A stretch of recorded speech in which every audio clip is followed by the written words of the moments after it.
Good morning, good afternoon, good evening, wherever you may be. Today on Caffeine for the Soul, we're going to do a little bit something different. A lot of you know I do a program each year called Emerging Voices, where I take 8 people who are beginning to express in the world or have been expressing in the world for a while, but just nobody's noticed yet, and work with them to really help their voice both emerge from within themselves, but also out into the world. And we do that through writing, we do that through speaking, we do that through radio and podcasting. And we just had the kickoff week of our most recent group. And one of the prompts, one of the assignments that I gave people in the group was to write a piece and read it that spoke to a particular theme that I thought was relevant. And one of the participants, Stephanie Benedetto Padovani, her theme that I gave her prompt, was on being a force of nature.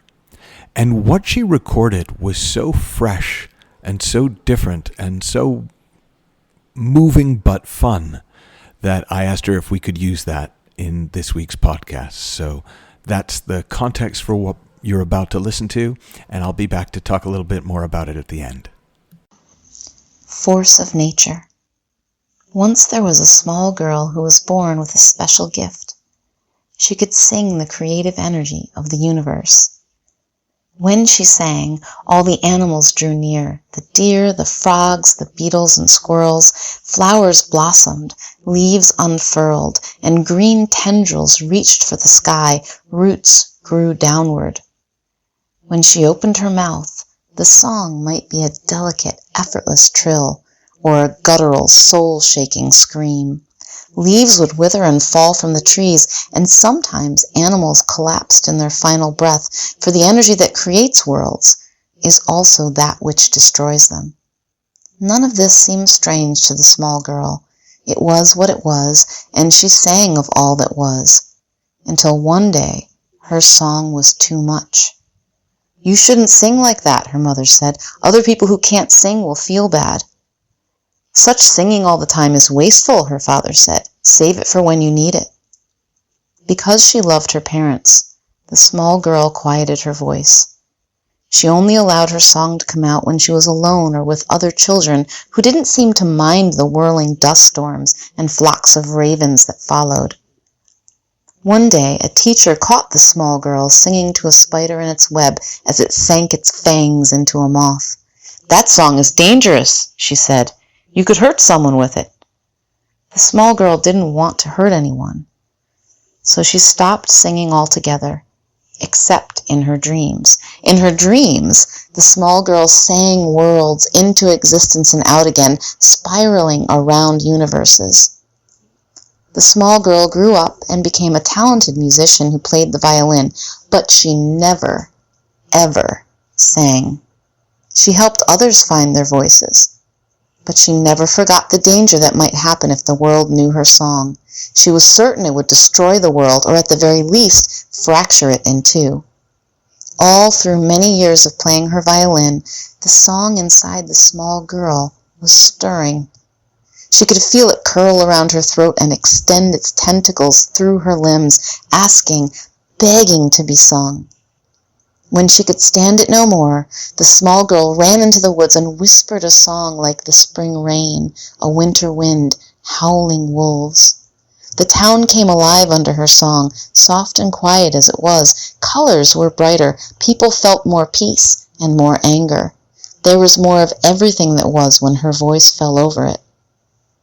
A townswoman with extremely sharp ears, she could hear a feather plucked from a bird miles away, complained about the dreadful noise coming from the woods, keeping her awake at night. She persisted until the townsfolk traced it back to the source. They found the small girl, song whispering in the woods to the moss in the trees, the rocks in the stream, and demanded that she be silent. The small girl choked her voice down again, but it was harder this time. When the townsfolk left, she asked, "What if it's okay for me to upset people? Like the hurricanes and the tides, the moon and the sun, what if I, too, am a force of nature?"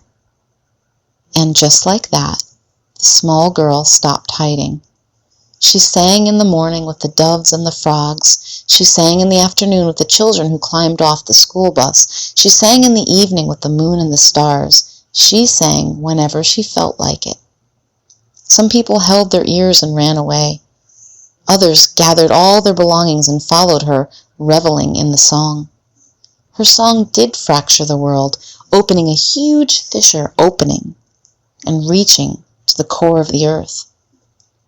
From that crack grew a great, strong tree, so tall that it stretched across the universe and beyond, leading the small girl and her singing followers to other worlds. The song sang itself in and out of its existence into forever, which is all now. When I first heard that, it made me think of a song by Harry Chapin called Flowers Are Red. And if you haven't heard it, it's worth finding. We found one on YouTube, and his voice is not an amazing singer's voice, but it is an amazing storyteller's voice. And it's the story of a young boy who's drawing in class, and the teacher comes over and tells him off for drawing, and because there's a time for art, and says, and anyways, you're doing it wrong because flowers are red and green leaves are green, and there's no need to see flowers any other way than the way they always have been seen. And the little kid is filled with life and talks about how there are so many colors in the rainbow and so many colors in the morning sun and so many colors in the flower, and I see each and every one. And eventually the teacher kind of sucks his soul out with a straw. That's not exactly how it goes. And when he does come across somebody who is trying to explain to him, hey, there's so many colors in the rainbow, by then he's the one going, well, no, they're, flowers are red and green leaves are green, and there's no need to see flowers any other way than the way they always have been seen.